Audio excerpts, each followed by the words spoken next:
Breakthrough moments are often the result of many previous actions, which build up the potential required to unleash a major change.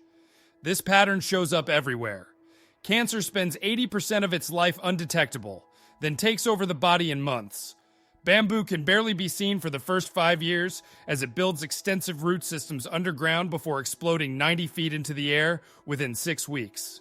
Similarly, habits often appear to make no difference until you cross a critical threshold and unlock a new level of performance. In the early and middle stages of any quest, there is often a valley of disappointment.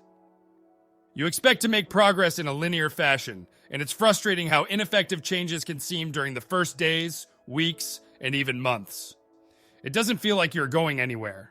It's a hallmark of any compounding process. The most powerful outcomes are delayed. This is one of the core reasons why it is so hard to build habits that last.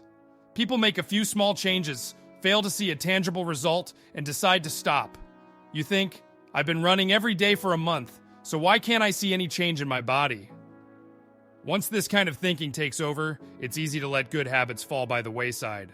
But in order to make a meaningful difference, habits need to persist long enough to break through this plateau, what I call the plateau of latent potential. If you find yourself struggling to build a good habit or break a bad one, it is not because you have lost your ability to improve.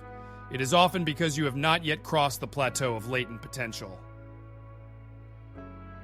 Complaining about not achieving success despite working hard is like complaining about an ice cube not melting when you heated it from 25 to 31 degrees.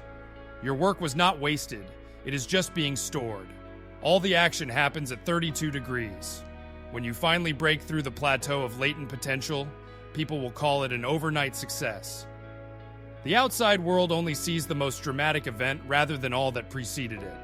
But you know that it's the work you did long ago, when it seemed that you weren't making any progress. That makes the jump today possible. It is the human equivalent of geological pressure.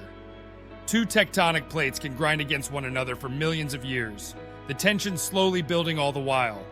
Then, one day, they rub each other once again, in the same fashion they have for ages.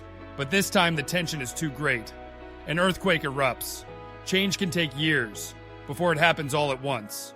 Mastery requires patience.